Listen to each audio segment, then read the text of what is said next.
do this? Why don't I have our Secretary of Commerce, Howard Lutnick, give a little description of the deal pretty quick, and then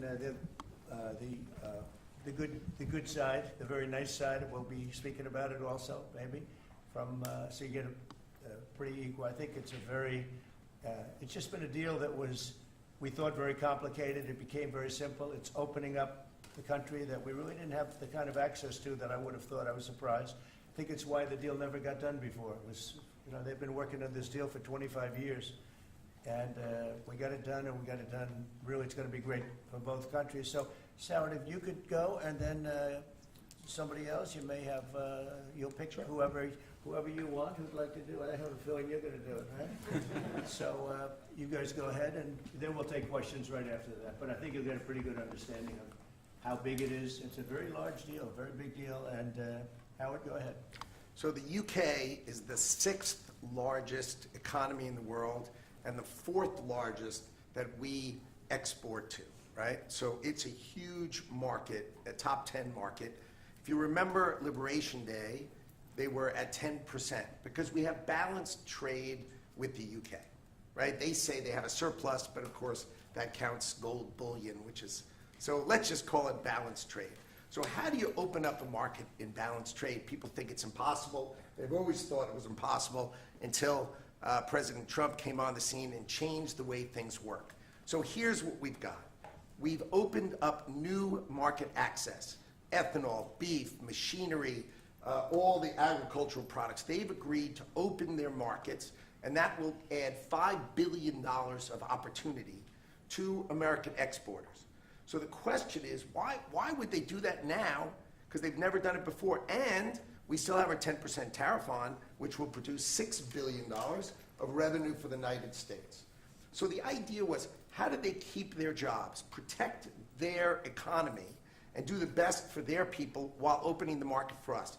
And the way is they studied it, their team was exceptional, and they tried to figure out the markets that they're importing from other people and try to send them over to America. So why were they always favoring others and not us? And what they've done is they've found the ways to do that so that we have new access, right? But the UK workers are protected, and that was the balance. So you've got, we did a deal with them in automobiles, and you know, if you're not building here, we charge you a 25% tariff. But the president, and by the way, I want to make this clear, while Jameson and I worked hard, this was the president's deal. And people think, oh, that's not the way it works. If you got to sit next to him, I have the best deal maker to my left. And if you don't think that we take advantage of him calling the prime minister and getting that deal done, you don't understand who's the president of the United States. So he's the closer. He gets deals done that we could never get done because he understands business, he understands deals, and that's why we're here today. So he agreed they could send 100,000 cars into America and only pay a 10% tariff. And that protects their car industry. And remember, we do 16 million cars a year. So this is only like 0.6%. But for the UK auto people, this is tens of thousands of jobs that the president agreed that he would protect for them. So he made that deal, right? Then steel and aluminum, right? Their steel business has been destroyed like everybody else has been destroyed by people dumping steel into their markets. And British Steel had announced it was closing down. So the British government, as part of this deal, nationalized British Steel, and they're going to match the kinds of models we do. They'll put tariffs on, they'll put quotas on. They want to do it with America so they can be part of the resurgence of steel and aluminum in America, and that saves them, again, thousands and thousands of jobs. So if you go step by step, aero and commercial planes, they sell Rolls-Royce engines to Boeing. We've agreed to let Rolls-Royce engines and those kind of plane parts to come over tariff-free. And what you're going to hear today is there's going to be an announcement in the UK that they are buying $10 billion worth of Boeing planes later today, but I'm going to let the name of the airline announce it because that's theirs to do. But part of this deal was always to do it together and to do it strong, and you can see the numbers on this board. Everything about this board works exceptionally well for the United States of America It lays out the plan that you can work with us in autos, you can work with us with aero and commercial, you can work with us in pharmaceuticals if you have a supply chain that is secure and protected in national security. So we feel really good about the deal. You've heard the Prime Minister, he feels really good about the deal, right? And we started at 10% and we ended at 10%, and the market for America is better, and this is a perfect example of why Donald Trump produced Liberation Day. People don't understand. He gets things done in a matter of time. This would have taken Jameson and I 3 years, maybe. And instead, we got it done in 45 days, certainly, because we work for Donald Trump. So, Jameson, my partner in all this, maybe Jameson, you'd like to talk a little, and then we'll turn it over to the UK. Sure, happy to do that. Everyone has great remarks. I just have to echo the President and the Prime Minister when we talk about VE Day. This is something we've been waiting for decades, and there's no more appropriate day to do this. And when we step back and we look back a few weeks from now, or months from now, or years from now, we're going to look back at this day and better appreciate the significance, I think. And I'll just say as well, in terms of negotiating, I mean, the UK negotiators, you know, we've got one right here, did an incredible job, right? This is why you've been wars, right? When you act like this, and the ambassador, he knows more about trade than a lot of us here, based on his background. And I would say on this deal, Mr. President, what we've shown is that it is time to change the way we do trade. People said we couldn't do a global tariff. We did a global tariff. They said no one would want to deal with us. People want to deal. They said no one give offers. You saw that stack of offers I showed you yesterday of all those countries. Said we wouldn't get deals, and here we are with a deal with the 6th largest economy. We've agreed to have fair and reciprocal trade, and we've done it in record time. Thank you very much, sir. Great job. Thank you, sir. Mr. Ambassador, please. Well, Mr. President, thank you very much indeed in hosting us this morning. And thank you very much indeed also for that very typical 11th hour intervention by you with your phone call to the President, demanding even more out of this deal than any of us expected. So thank you for that. The Prime Minister was delighted, obviously, to take that call late at night.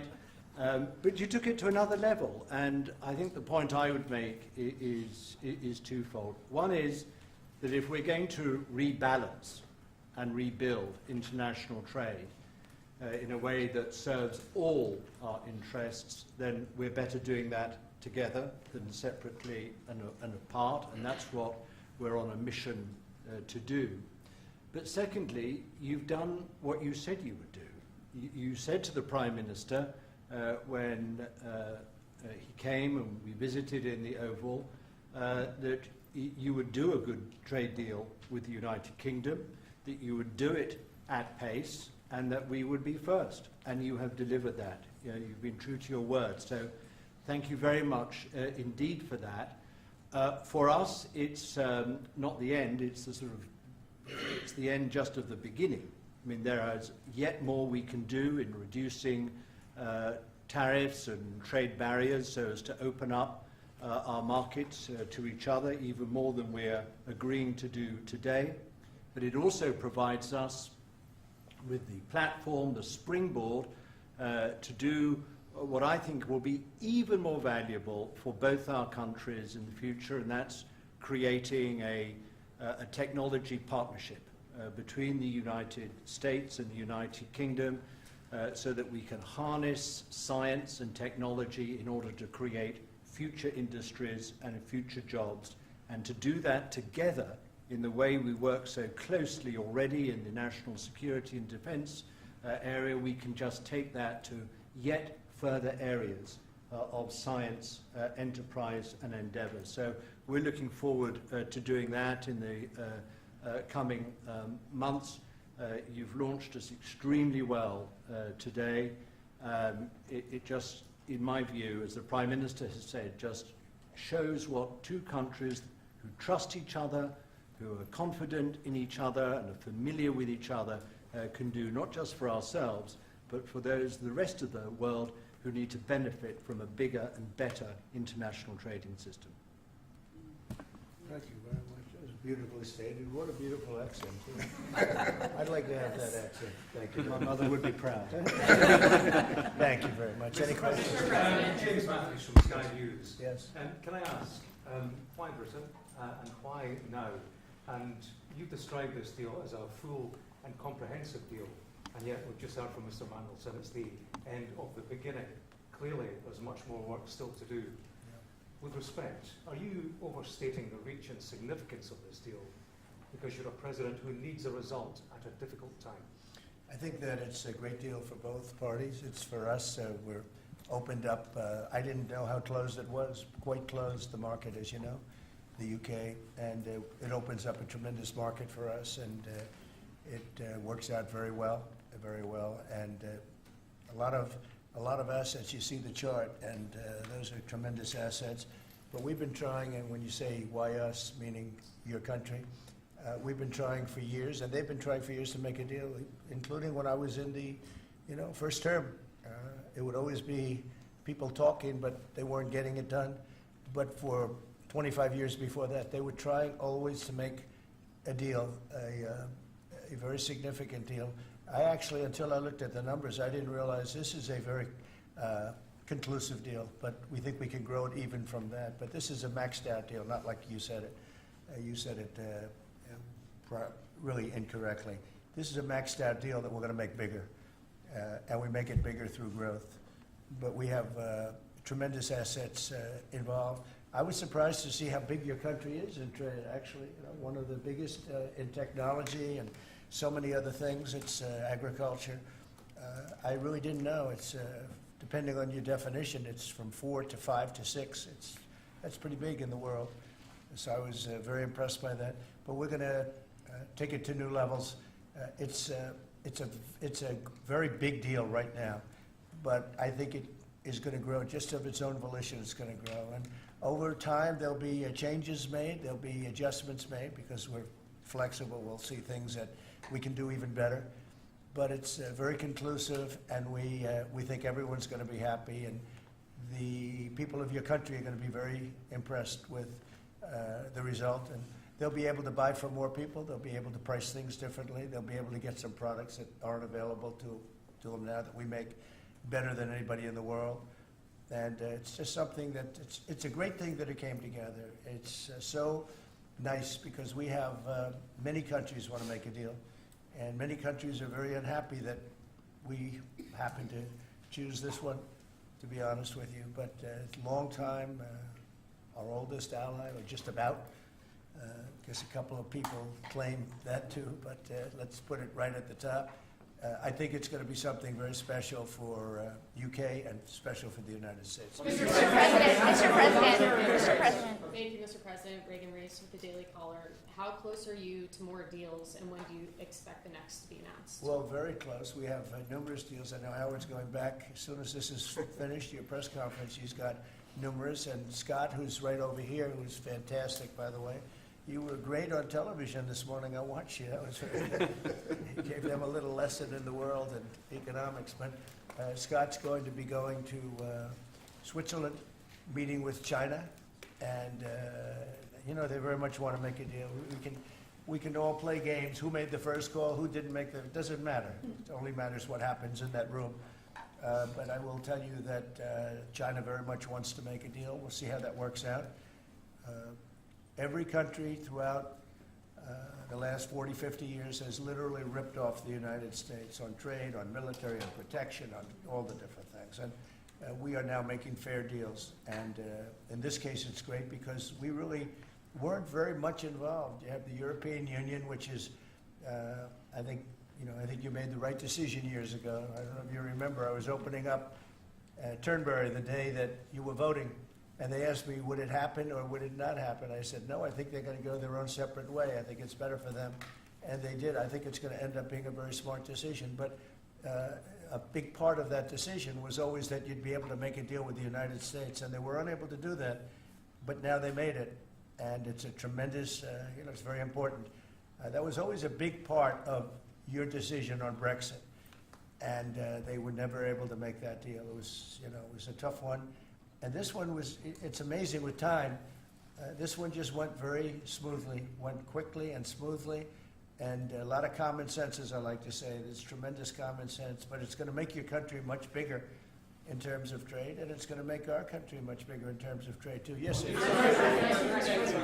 Thank you. For Go the, ahead, behind you. oh yeah, Tom Bacon of the BBC. Thank you, Mr. President.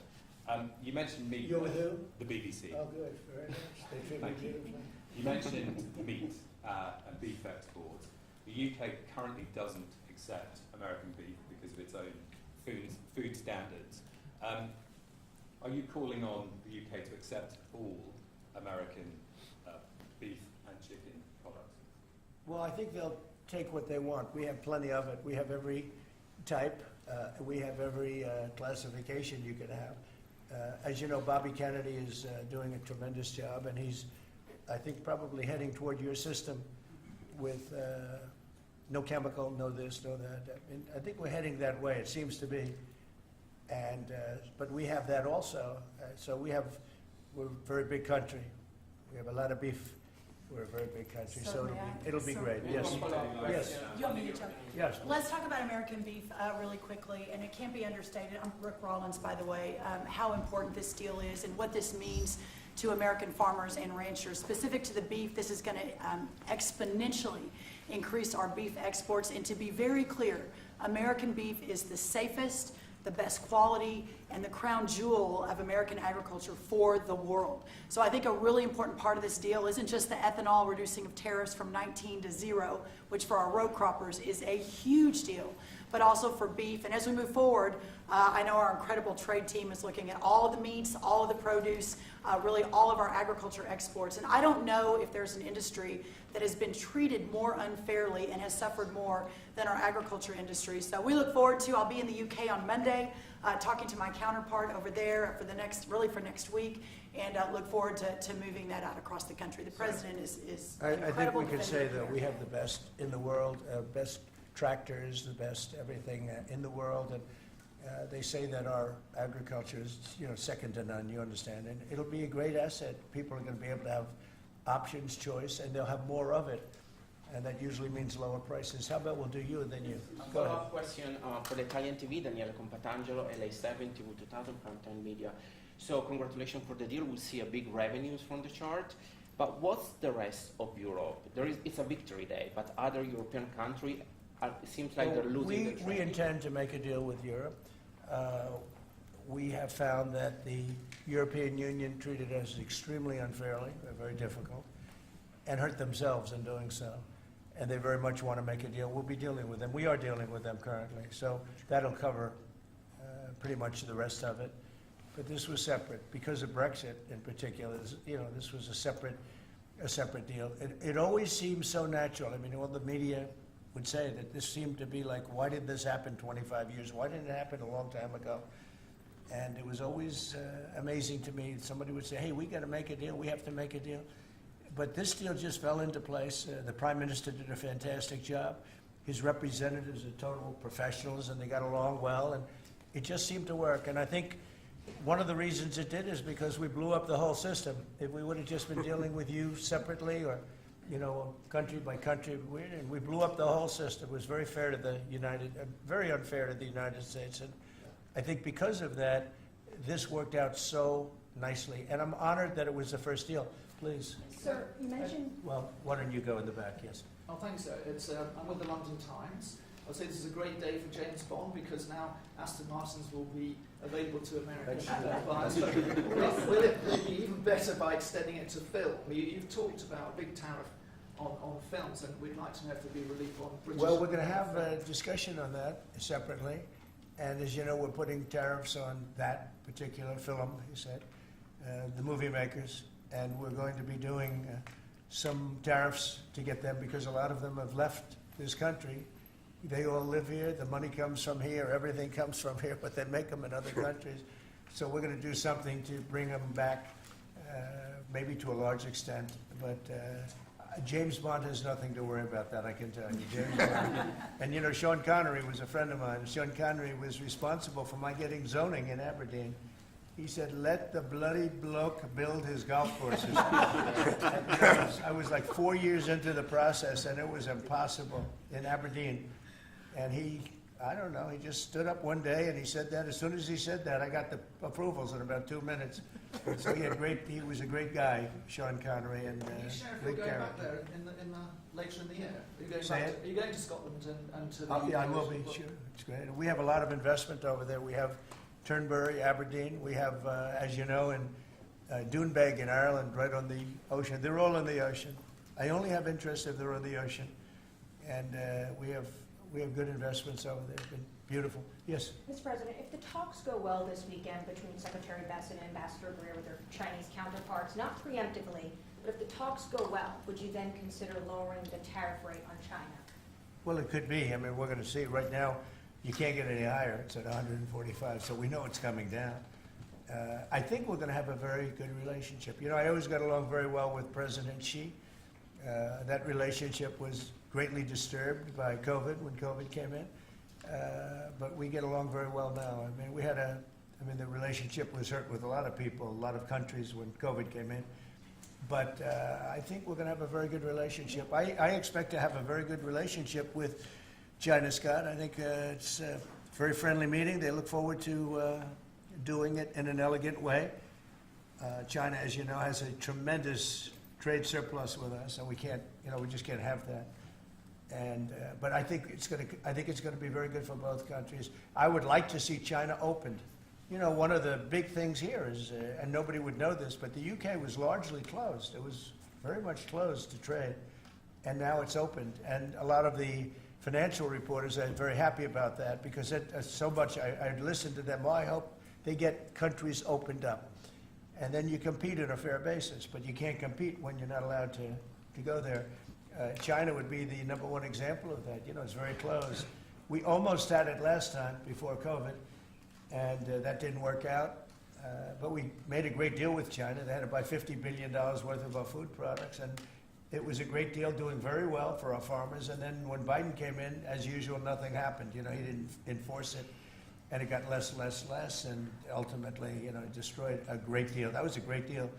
But no, I think that we're going to have a good weekend with China. I think they have a lot to gain. I do think they have far more to gain than we do in a sense, but we're going to have I think we're going to have a very good weekend. Will you speak to Xi after the weekend talks? I might, yeah, sure, depending on what Scott says. We Scott is doing certain countries, and Howard's doing certain countries. I mean, I wish I had like 10 more of each. Then we could do them all at one time. But there will be a time, we'll do a number of them, and then there'll be a time, I think I can say this, Scott and Howard, where we're just going to say, because we understand the countries, we understand what they want, where we're just going to make the deal. In other words, we don't need the country involvement because we've already had it.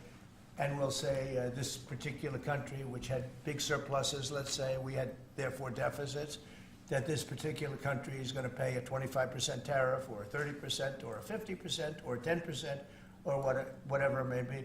I think we should explain it now, Howard. One of the things we did here that we'll rarely do is on cars, we took it from 25 to 10 on Rolls-Royce because Rolls-Royce is not going to be built here. I wouldn't even ask them to do that. You know, it's a very special car, and it's a very limited number too. It's not, you know, one of the monster car companies that makes millions of cars. They make a very small number of cars that are super luxury, and that includes Bentley and Jaguar. So we have some very special cars. So in order to help that industry, and that's really, you know, handmade stuff, and they've been doing it for a long time in the same location. And I said, yeah, that would be good. Let's help them out with that one. But that's different than a car company that comes out and makes millions of cars, which they'll be doing in our country. They're going to build, we have many factories, car plants being built or going to be built very soon. I think we can say that we'll be close to $10 trillion of investment. I think we're actually at that number now if you add up some of the ones we haven't heard about yet. I mean, we have some going up right now. They have plants going up, and they haven't even spoken to us. They're doing it because of the tariffs. And tariffs have always been used against us, and I never understood. I used to sit back As you know, China paid hundreds of billions of dollars in tariffs when I was president, but until then, China never paid anything, and they really did a big number on us from the standpoint of trade. But we are using tariffs now for our benefit, and we have now close to $10 trillion. Think of that, $10 trillion. If you look at the past administration, and we're talking about over, essentially 2 months, because we could say 3, but it took a little while to get the office in perfect shape, right? It took a little while to get things done. But once we started, when you think of that, close to $10 trillion of investment, you've had years where the United States wouldn't do that wouldn't do $1 trillion in a year, wouldn't do anywhere near $1 trillion. We did $10 trillion in 2 months. So it's amazing what's happening. We're getting calls from, that has to do with chips, has to do with cars. We used to make chips. We had Intel, and we used to make chips. We had a monopoly on chips. Everything was made here. And now, over a period of years, because of presidents that didn't know what they were doing, they allowed that business to be stolen from us. Most of it moved to Taiwan. And you probably were in the same position, right? Because you had a lot of the chip-making capacity, but they moved it in. And if we would have said, that's fine, if you want to move it to Taiwan, that's good, but if you want to sell back into the United States, we're going to put a 50% or 100% tariff on, they would have never left. But we had people sitting here that didn't understand that, and it's too bad. But now they're coming back, because I'm saying it about 40 years too late, but they're coming back. As you know, we have the biggest chip makers in the world spending, in one case, $300 billion, in one case, $500 billion. Same as Apple, and in another case, $200 billion, and we're going to have a large share, very, very substantial share of the chip-making market. You said that this weekend is going to be a friendly visit, but do you expect that it will just be a formality to break the ice, or are they going to get into substantive negotiations? I believe so, yes. I believe it's substantive, yes. I think people like to say, yes, we're having a meeting to meet. Well, we're meeting, so what are we going to do, talk about meeting again? I think it's going to be substantive. I think we can say that, right, Scott? Very substantive. Now, China wants to do something. And look, they have to at this point. Essentially, they made $1 trillion a year, and now they have absolutely, no business because of the tariffs. They have no business. And they want to have business, and we want them to have business. We want them to do well. We want them to do very well. So I think it's going to be very substantive. Because business has slowed down, as you mentioned, we're seeing as a result, the ports here in the U.S., the traffic has really slowed, and now thousands of dock workers and truck drivers are worried about their jobs. That means we lose less money. When I see that, that means we lose less money. Look, China was making over $1 trillion, $1.1 trillion, in my opinion. Different numbers from 500 billion to $1 trillion or $1 trillion. I think it was 1.1 trillion. And frankly, if we didn't do business, we would have been better off. Okay, you understand that. So when you say it slowed down, that's a good thing, not a bad thing. But we're going to make it so they can. I'd like to say they could do better, actually, in terms of the bottom line. We'd like to see China opened up so we can compete in China and give people something that they've never had, access to something. That'd be great for the world. It would be great for our businesses, and I think it would be great for friendship. I really expect a lot of people think I'm a militant guy. I'm really not. I think that trade can bring a greater friendship with China. It can be something good. But one of the things that I know Scott's going to be talking about very high on the list is open up and let our businesses go into China, because when you talk about a closed country, that's a really closed country. And I think it would be great if it was opened up. Give people a lot of choice, and would create a lot of jobs, a lot of everything. So I think it would be a great thing for China. And that's going to be one of the things we'll be discussing, like we discussed with UK.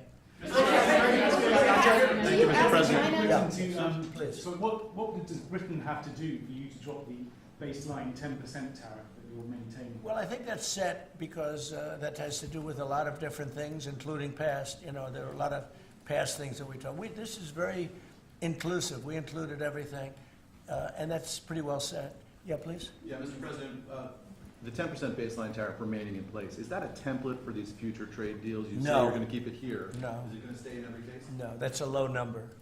They made a good deal. Some will be much higher because they have massive trade surpluses, and in many cases they didn't treat us right. One thing with UK, they had somewhat closed, not like a China as an example, but they always treated us with great respect. They treated us with great respect.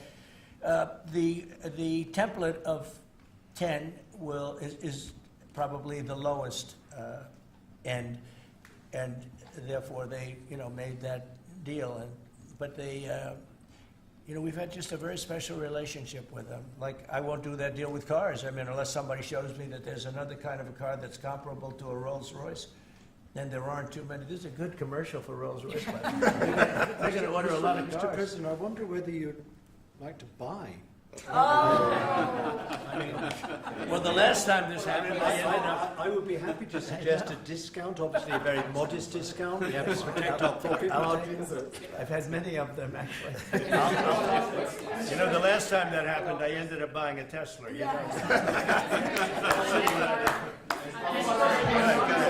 Mr. President. Mary Margaret Olahan with Daily Wire. I had a question about the UK deal today. I heard there was talk that part of the agreement would depend on whether the UK would respect free speech and freedom of religion.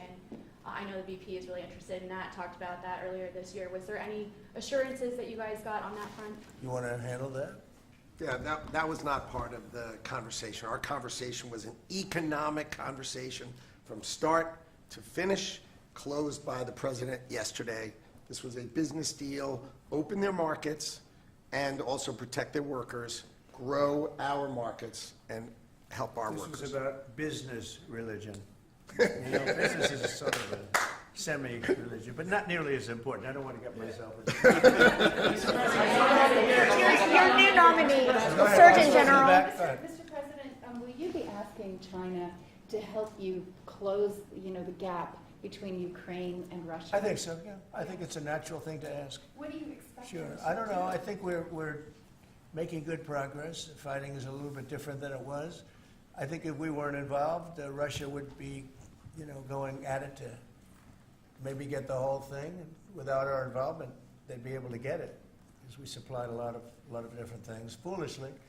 But we've been sort of paid back by doing the rare earth deal that I talked about before. I think that we will be very much involved in trying to get that bloodbath. It's a bloodbath. It's a horrible situation. 5,000. It's really more than that. But it's 5,000 soldiers on average a week, mostly soldiers, are being killed. Young, beautiful people. I mean, they're being killed. I see the satellite pictures coming back, body parts lying all over fields, heads and arms. It's so terrible. I've never seen anything like it, actually. And if we can get that stopped, that will be a great accomplishment. And we're trying very hard, and I think we're close. And Mr. Witkoff is talking constantly back and forth. He's a real professional. He's got a great relationship with both countries. And I think we have a good chance. And likewise, we're trying to work on Iran to get that solved without having to get into any bombing, as we say, big bombing. I don't want to do that. I want them to work a deal. I want them to be very successful. Your new nominee. Thank you, Mr. President. Edward Lawrence from Fox Business. Yes. On the non-market barriers, how did you get the UK to bend, and what was the 11th hour deal or ask? Well, I think it was really just a part of the overall. I mean, they have so many things that are so good for them. It's going to be so good for the country. And that was sort of easy. It wasn't, we had non-market, I call it non-market or non-monetary trade barriers. And we had quite a few of them, not nearly as bad as some countries. Some countries have, they have virtually no tariff, but the rest of it is so brutal you can't do business with them, right? So it's a very important question, actually. No, I think the overall deal just worked out very well from their standpoint. They were willing to give that in order to get other things. And you might want to speak to that, Mr. Ambassador. Look, the point about the deal is that we will continue reducing tariffs and non-tariff barriers. This is a continuing picture. It's a movie. It's not a still picture here. It's a movie. Yeah. It continues. And we're both committed to freeing up trade between our countries. We're both committed to freeing up investment between our countries. And the point about this deal is that it provides a very good template and a very good launch pad for what we can continue to do and build on in the future. And that's what we're both determined to do. You know, many of the, well, wait, better not say. That's between us. Many of the, we'll keep it confidential. Yeah, how about just one more little thing, right? Well, it got the deal closed, and it was handled very well from the other side, too. But many of these things that we're talking about, we've been talking about this for 25 years. It's hard to explain when, if you weren't sitting behind this beautiful Resolute desk, you just wouldn't get it. I have been hearing about making a deal with UK for 25 years. And especially around the time of Brexit. They wanted to make a deal, so they came out of Brexit and they make a deal, and how natural. And it just couldn't be done. It couldn't be done. Good people. And this is a bigger deal. This is a much bigger, better, stronger deal for both of us than we ever even contemplated before. It's a big deal. Virtually everyone said that it would end in failure, it would end in tears, and it's ended in exactly the opposite. Yeah. But, Mr. President, can I say that that is due to Secretary Lutnick and Ambassador Greer, who've been absolutely fantastic. But Right. yesterday I received a call, a very diplomatic call that just edged things over the line, and that was from your new ambassador in the United Kingdom. Who is terrific. Right? Warren Stevens, he's here. Where is Warren? Right here. Hello, Warren. He's flying to London tomorrow night. He's going to be very popular with the British people. He's going to be a very successful ambassador.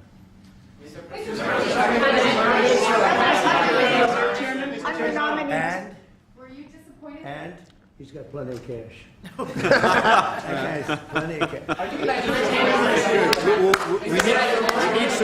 need some more big Yeah, go ahead. Are you planning to meet Ursula von der Leyen? You're going to go ahead, fast. Yes, are you planning to meet Ursula von der Leyen, the president, or do you plan to cancel anytime soon? Oh, she's so fantastic, right? She's so fantastic. I hope we're going to meet. Yeah, the answer is yes. I saw her a few days ago. And I think that we'll definitely meet, yeah. The European Union is a big thing. They want to make a deal very badly. You know, everybody wants to make a deal. Look, everybody wants to make a deal with the United States, and we're doing that, and we're going to make fair deals. I'm just honored that this was the first one. Go ahead, please. The Federal Reserve Chairman, Mr. President, says that you would have to call him for a meeting. Do you plan to meet with him? I could And what do call you him think for a about? meeting, but and it's what like do you- talking to a wall. He should be, What do you think about not cutting? The Bank of England cut today. well, the Bank of England cut, China cut, everybody's cutting but him. You know, I don't know. We'll see what happens. It's a shame. I call him Too Late, you know, Too Late Powell, that's his nickname, and it's a shame, it's ridiculous. So, meeting, he's always too late. But in this case, it's not going to matter that much because our country is so strong. We're so powerful in terms of economic strength and what we've done. And I'll tell you what, if we didn't have our first term, you wouldn't be. We created things in the first term. We cut more regulations than any president in history. We cut the taxes more than anybody in history. And a very big factor is going to be the tax bill that we have right now, the one big beautiful bill, as we call it, which is all-encompassing, the biggest tax cuts ever in history, bigger than even the first time, and the incentives, even great for the UK because it'll make us so strong that we're going to be doing more business with you. It's a very important element for taxes, for every aspect, regulation cuts. That bill is, I believe it's the biggest bill of its kind ever in the history of this country. And Speaker Johnson and Leader Thune have done an incredible job. I mean, I'll let you know we have to get a vote, but we have a lot of support for that bill. And if that happens on top of all of these trade deals that we're doing, this country will hit a point that you better go out and buy stock now. Let me tell you, this country will be like a rocket ship that goes straight up. This is going to be numbers that nobody's ever seen before. That's a very important element of all of this. You know, if we get that, if you don't, and the Democrats are fighting it only because they want to fight. They have Trump derangement syndrome. You know, if it was somebody else, they wouldn't fight. If you had a normal person, if you had some stiff sitting behind you, they'd be fine. But they have Trump derangement syndrome.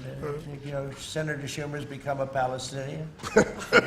Welcome. I don't know when they're going to give him the ceremony, whatever the ceremony may be. It's terrible what's happened to the Democrats. So very, very important element of everything, of what we're doing. Unrelated to today, but related in the sense that we'll do, if that passes, we'll do even more business with the UK. We'll have so much. It's the biggest tax cut in history. It's going to make our country zoom. It's going to be incentive, as you know, with the deduction for, basically for work. You work, you build, you plant, etc., your deduction. It's going to be the biggest, it's the biggest bill of its kind ever passed, maybe the biggest bill ever passed. That's why we call it the one big, beautiful bill. You just announced a new nominee for the U.S. Surgeon General who never finished her residency and is not a practicing physician. So can you explain why you picked her to be America's top doctor? Because Bobby thought she was fantastic. She's highly, she's a brilliant woman who went through Stanford, and as I understand it, she basically wanted to be an academic as opposed to a surgeon. I think she graduated first in her class at Stanford. And Bobby really thought she was great. I don't know her. I listened to the recommendation of Bobby. I met her yesterday and once before. She's a very outstanding person, a great academic, actually. So I think she'll be great. Mr. President, your nominee for U.S. Attorney of D.C., do you have a backup plan if this Senate? Oh, I do, yeah, but he's a terrific person, and he wasn't getting the support from people that I thought. You know, he's done a very good job. Crime is down 25% in D.C. During his period of time. I'm very disappointed in that, but I have so many different things that I'm doing now with the trade. You know, I'm one person. I can only make, boom, I can only lift that little phone so many times in a day. But we have somebody else that will be great. I just want to say Ed is unbelievable, and hopefully we can bring him into whether it's DOJ or whatever, in some capacity, because really outstanding. To me, it was disappointing, I'll be honest. I have to be straight. I was disappointed. A lot of people were disappointed. But that's the way it works sometimes, you know. That's the way it works. And he wasn't rejected, but we felt it would be hard. And we have somebody else that we'll be announcing over the next 2 days who's going to be great. With companies like Ford and Mattel recently saying they're going to raise prices on certain products, how long do you think the American public is going to be patient and wait for you? Well, I think they're saying that just to try and negotiate deals with me. Okay? They're not. Look, tariffs are the most misunderstood thing maybe in any form of business, anywhere in business. Oftentimes the country picks them up. Oftentimes the company picks it up. The people don't pick it up. Okay, the people don't pick it up. And if Ford did that, they wouldn't sell any cars. And if Mattel, I don't know, I'm not so sure. They also said they're the only country I've heard. They said, well, we're going to go counter. We're going to try going someplace else. That's okay. Let him go, and we'll put 100% tariff on his toys, and he won't sell one toy in the United States, and that's their biggest market. I heard that. I mean, I watched this guy talking about how I'm going to go counter. I said, well, I wouldn't want to have him as an executive too long. The Ford people I know very well. What they're doing is negotiating with us by saying that. But we don't think that's going to happen. Look, I put out a truth today, and it said that gas is down, gasoline is down, energy is down, groceries are down, eggs are down. I mean, eggs, thank you very much, but eggs are down. When I came in the first week, you guys hit me with eggs. I said, what the hell happened with eggs? Eggs were up like 170% and going up, and they said don't order any for Easter. And we were thinking about ordering plastic eggs like everybody was doing. And Brooke did a fantastic job, agriculture. Brooke did a fantastic job. And we had hundreds of thousands of eggs out here on the lawn just 2 weeks ago at Easter. But you take a look at the cost. Energy's down. Even interest rates are down. Now, if the chairman of the Fed, Jerome, if he would lower interest rates like China did, like I think UK did, but like numerous other countries have done, it's like jet fuel. It'd be great. But he doesn't want to do it. I think he doesn't want to do it. Probably he's not in love with me. I think that's right. It's sort of a crazy reason, but that's the way life is. Anybody in his position would be like, it would be like jet fuel.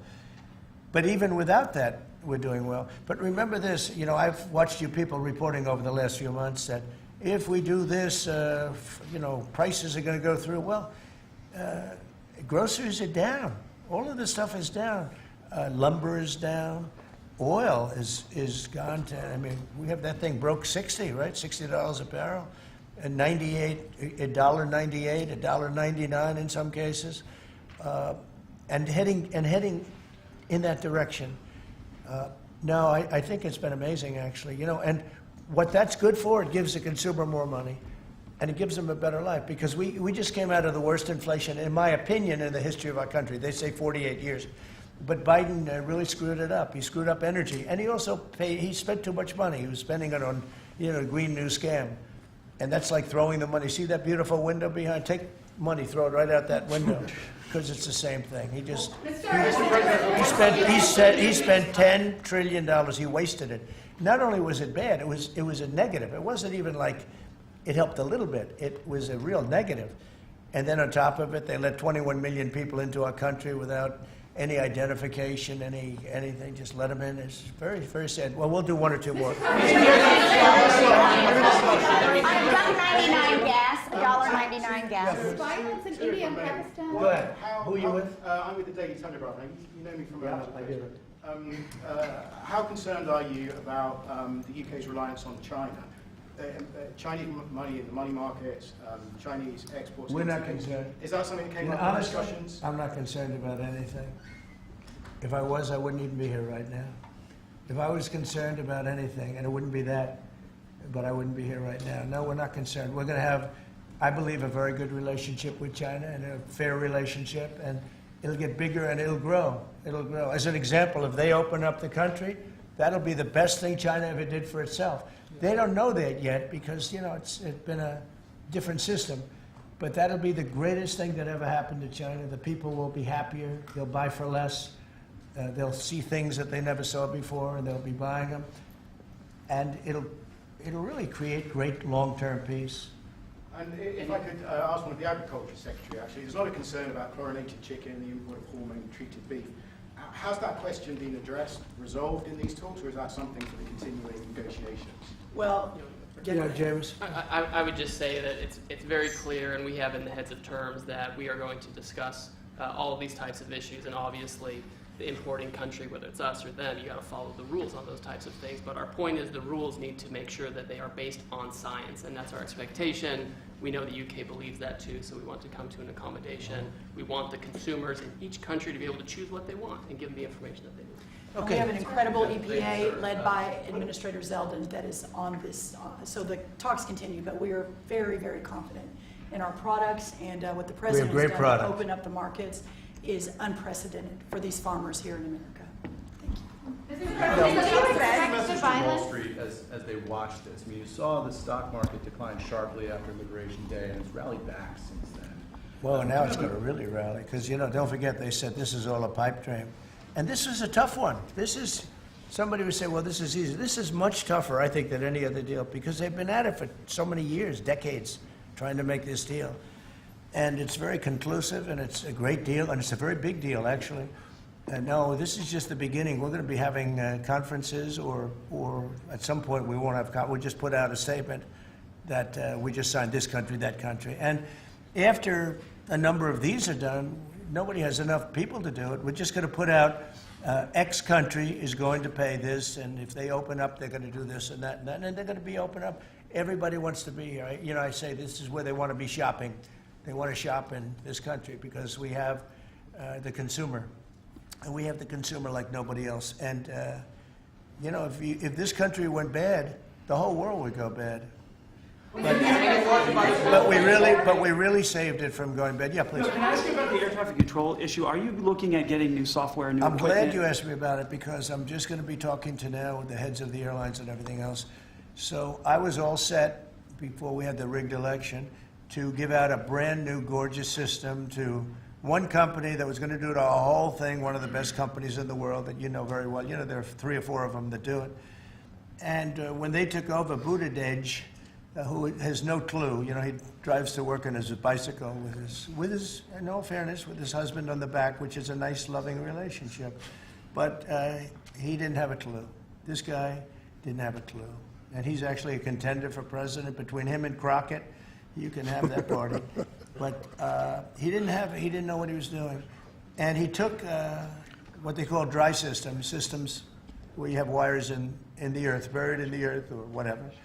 And then you have the open air systems where you have satellites, and you can't mesh them. Anybody would know that if you went through about 2 months of study in school, if you studied that kind of thing. And he did. They spent tens of billions of dollars trying to take old, broken equipment and merging it into existing new equipment with brand new equipment. It's one of the greatest. They spent like $40 billion. And what they did is they made it worse because it doesn't work together. You can't make it work together. If you have a satellite system, you need satellite. If you don't, they had all these different technologies, some of them 50 years old, and they're trying to mesh them in. And they end up spending twice the money they should have. You could have bought a whole new system. So we have a very good guy who you all know, Sean Duffy, is head of transportation, and I've given him a 10-minute lesson in buying, and he's become really good. And we are now in the market to buy a gorgeous, brand-new system. The helicopter that crashed into the plane at 400 feet, it shouldn't have been. What would have happened is all sorts of bells and sirens would have been going off 3 minutes before that accident happened, if you had the right equipment, but they didn't. And the new equipment is unbelievable what it does. You can have, you don't even, well, I was going to say something, but you always, in my opinion, you always need pilots. I want pilots. But you wouldn't even have to have pilots. This system is so incredible what they can do. But we have a system that's obsolete. And what they did is the worst. They tried to combine the really old, broken stuff with the new stuff. And you can't combine it, and anybody should have known. So Biden, do you think Biden figured this out? I don't think so, fellas. Do you think he has any clue? He doesn't know what the hell's happening. So here's the story. We're going to be buying a brand new, it's going out to bid very soon, brand new state-of-the-art system that will cover the entire world. I'll give you an example. When my pilot, now I have military pilots, but prior to that I have very good pilots, great pilots. They would land, and I won't tell you which country, but they would use the system of another country. They wouldn't even use the system of the United States. So if I'm landing in New York or Florida or Tennessee, they're using a system from another country. I said, why is that? And they were, they're not into business, but they're just saying, our system doesn't work, sir. And I said, boy, that's pretty sad. But we were all set to give it out to, look, you have a Raytheon and you have different companies like that, numerous companies. And you have companies that would do it, like an IBM, as an example. And you give out one deal, one contract. They gave out hundreds of contractors. They had diggers. They had non-diggers. They had people that focused on satellites. They had hundreds of different contracts. One contract where one guy is controlling everything. If you need a trench, then they dig a trench. But if you don't dig the trench, they don't blame you. What happens is you don't dig it, then they say, we want a cost overrun. Now, we have it all set, and we're going to be doing it. We would have done it, except that the election took a little strange turn. But the second one didn't. That was too big to rig. Thank you very much, everybody. Thank you. Thank you. Thank you. Thank you. Thank you, everybody. Please keep moving. That was a news conference from Donald Trump on what he's calling victory. Good to see you.